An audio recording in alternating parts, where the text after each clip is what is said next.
2 days, 2 eliminations. The stakes are high as we near the end of the Spring Split regular season.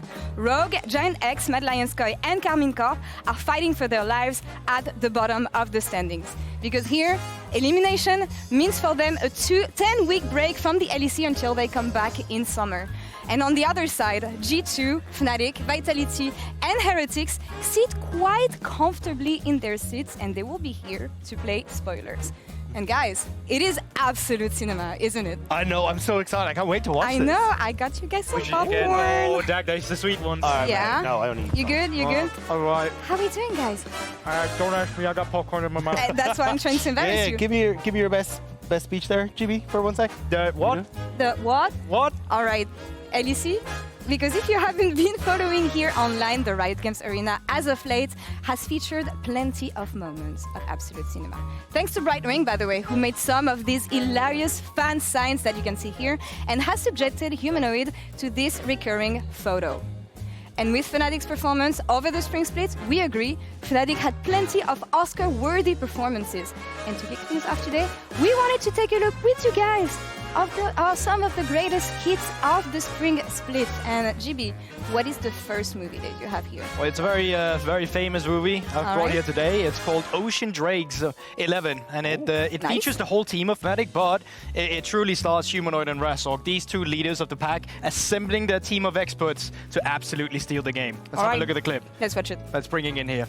And as you can see, against infamous G2, the biggest of the biggest boss you can get. 2v2 in the mid lane against Yike and Caps. I mean, a complete embarrassment of Caps and Yike here. And they do it again. It's not just the first time, it's the second time too. And this just truly has become one of the best mid-jungles we have in the entire league. That was the best scene, honestly. Yeah, they've been absolutely insane. Like, I love how well coordinated they are, how well they're synced up. It feels like the pacing is just absolutely incredible, but they're working across where it's like, hey, we'll get the lead mid, but then immediately we'll go bot lane. They'll start to snowball it. They'll like crack the code as to what they need to do, and it's been absolutely a pleasure to watch these two work together. It's amazing. I love when teams come together like this and offer us beautiful moments of cinema. At the end of it all, one thing's for certain, they are playing the game like they have nothing to lose.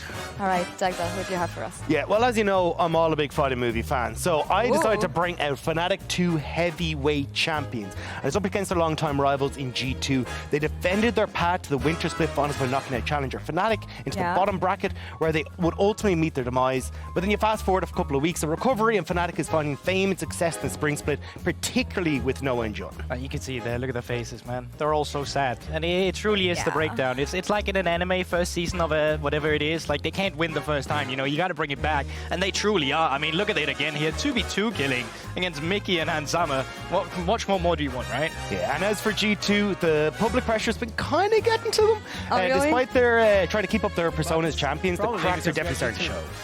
And we run this region. Yeah, but you did lose to Fnatic. Either way, we're gonna head over to Lore. So let's check in with her and see what she got cooked up. Amazing night. And I mean, look, with all eyes on the rematch in the playoffs, where they're resolved to beat Fnatic in 2 more best-ofs.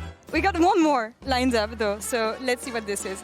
The Fnatic and the Furious. Berlin Drift. And let's be real here, these boys don't know how to drive at all. They're just like me for real. Yeah, I know. I'm not going to lie, I don't know why. Yeah, I still don't have that driver's license totally either, but neither have Uh-oh. Razork. Have a look at this. Looks good at first. Just crashed the mid tower and then... Oh, into the bollards. Could have been me. Could This have is been why me. you need stunt actors. Yeah, but so I suppose if you ain't out of control, you ain't in control either. So there you have it. Well, I guess that's all for us here. Won't be a rider. Live from the red carpet. But we have special agent and reporter Ginny on the red carpet, standing with the man Humanoid himself. I'm such a big fan of this guy. I'm such a big fan of this guy. We're joined here with Humanoid from Fnatic. Thanks for joining me. I appreciate it. A little conversation on the desk is the Absolute Cinema, a meme that was birthed by the Vard from Fnatic. And it's kind of like took us live on its own. So what we're going to do first is I want to show you a couple of posters, and then you can rate them or tell me which one's your favorite. So yeah, you excited? Let's go with the first one. When it showed, there we go. Ocean Drakes. What would you say out of 10? Okay, I mean, I don't really understand it, to be honest. I don't know what's like. Why are we Ocean Drakes, you know? Ocean's 11. Have you seen the movie? Oh, I didn't see the movie. Maybe. Okay. Okay. So skip. That's a 0 for me. That's a pass. Next. Fnatic 2. Okay, this one is a 10, 100%, because Noah is just a funny guy. and I love him. So He literally just walked past, so he heard that. Really? Oops. Hey, no. And then last one, the Fnatic and the Furious Berlin Drift. yeah, I mean, I can imagine him playing some Spanish music while doing this. So He's still wearing the headset. yeah, this is a solid 8. Okay. I like it. All right, an 8 is not bad. That's passable. I appreciate it. Yep. But let's talk about you guys in general and how Fnatic had performed last week. It was a 3-0 week, really great performance from the team in general. How has that set you up for this one? I mean, I think it made everyone a lot more confident because I think we played pretty well in all of the games. Even though we lost yesterday, I think everyone is still really confident, and it just makes the team have like better mood. So that's the main advantage of just winning. Just winning. Yeah. What happened yesterday, actually? Yesterday, I mean, I don't know. I mean, we have a lot of people that are pretty sick right now. Oh, okay. So I hope I was able to. I hope I wasn't supposed to keep this a secret. But yeah. Leaks. So maybe that played a part in us playing bad. But to be honest, it's just one game, so we are not we don't feel bad about it. Yeah, and overall, you guys have been doing really well. 5-2 currently in the standing, so you're definitely towards the top of the leaderboard. Something to keep in mind. In terms of what we've seen yesterday, particularly not just specifically your game, but rather in general, was pocket picks coming through, or a lot of picks that we've seen in different leagues, like Annie, Rek'Sai, Camille support. What is your opinion about that? I mean, I think they are strong. I think we've seen Annie in LCK, and she's been played last year already. Camille support, I think people have been playing her sometimes in scrims for this entire split. So it's not really a surprise to the pro players, I would say. Yeah. It's just the first time that they pull it out on stage. And Rek'Sai top, I've never seen that before, but maybe it's OP. I don't know. I don't read the patch notes on this champ, but they changed it somehow, so maybe it's good. No, I mean, it looks really strong, so we're going to have to wait and see. But thank you so much for the interview. I appreciate it. And Laure, back to you. Thank you. Marek not reading the synopsis. We love it. But Fnatic, honestly, sitting quite comfortably here at the standings on top for the end of the regular season. But things are not looking as good for the rest of the teams. All of them are looking for 2 wins across the next 2 days to lock in playoffs. So let's take a look at what we have here for all the teams, starting with KC maybe, because out of the bottom 4 teams, Karmine Corp find themselves in the strongest position, because with the lead in the head-to-head against MDK and GX, all they need are 2 wins and they're in. And they're also in a strong position if they lose all their games, with over 80% of the scenarios leading still to a tiebreaker. And when you look at the teams they have to face off against, Heretics and BDS might not be the easy, but they have a good position for themselves here. Yeah, but that's the thing. For the other teams, they're not so lucky. Like, their fate doesn't really land in their hands. Yeah. Like, if you look at Mad Lions Koi, for instance, they need a win against BDS and Heretics this weekend, and then at least they can lock a tiebreaker 98.4% of scenarios. Though if they can take both wins, and if Heretics are able to take down Karmine Corp later today, that's the only way they can lock in. And GX have a good scenario for them, but they don't have the best schedule to back this one up, because they need to win both their games against Vitality and G2 to get them at least a tiebreaker in 96.9% of the scenarios. And then there's Rogue. Let's be real. It sounds... Actually, no. It doesn't sound easy at all. No. Okay? You're going up against some teams. It sounds awful. On paper, it seems like you're already out, but that also just speaks to how much more they're going to continue this streak. If they could do it, they would land themselves in a 3-0 week leading into playoffs. Yeah, the problem, though, is on the opposite side, you still got Rogue, which hasn't been so hot. They have to win both of their upcoming matches.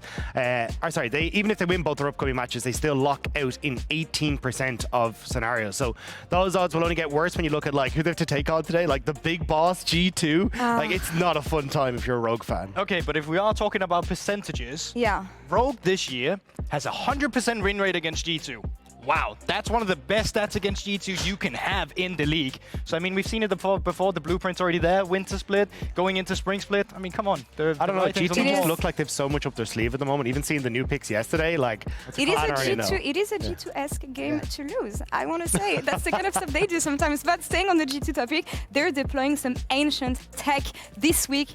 With yesterday, we see Broken Blade bringing back the Rek'Sai top lane. First time we see this Rek'Sai on the top lane in the LEC. Last time was 2015 LPL. GB, tell us what happened here. Yeah, so Rek'Sai's back in the top lane, even after Riot's been trying to keep it in the jungle. We had some buffs coming through on 14.4 and 14.5, but in the end, all it did was really just bring a lot of sustain back to the top lane itself. So let's start with where it all starts, even in Champ Select, and that's with the runes. Have a look at it. Grasp of the Undying, Demolish, Second Wind, and Overgrowth. So you're not actually looking at something where you want to fight, you're looking at sustain here. So what you're really looking at is just trade early, stack Grasp, lose the trade a little bit, go back in your W, heal it all up, push in the wave, proc Demolish, and then you have Overgrowth for later. It is super oppressive and super easy to make work, so I highly recommend you guys trying it. But speaking of that as well, we do have the build as well, and as you can currently see, it is a super tanky variation. We're not talking Bruiser, we're talking about getting that Sunfire going, getting the Spirit Visage for the healing, and then you can start building in towards the Sterak's Gauge. And as you can see, BB, he got the Tunneler. He was looking to build the Titanic Hydra as well. But yeah, now you know the runes, now you know the build. Let's have a look at some of the clips as well, because they did try and punish BB Rek'Sai in laning phase. But look at the tunnel setup he's got here. This is straight out of Dune, okay? We got a Landshark, we got a Garchomp, we got a Worm, call it what you want. They try to gank him, but he's already got the tunnel system set up in place. And even though they stop him from the first tunnel, they don't stop him from the second, and they can't stop him from the third, and he even had a fourth one if he needed it. So that's laning phase, super safe. Let's see how this tank Rek'Sai actually functions when you're in a team fight. Already got rid of Dust, looking at Exa Kick down to half HP, so he's like, okay, surely it's safe on the tower. No, not really either in this situation. Broken Blade just ults on the Exa Kick, starts killing him, he's not taking any damage, he's a tank, he's gonna sustain it, and yeah, that was pretty much my reaction too from Exa Kick. So yeah, this champion is super oppressive, fresh fade from BB, fresh new pick coming in. So yeah, that's all for him. So let's turn our attention to SK and Fnatic. Aragon and Dracos are here to lead us into Champ Select.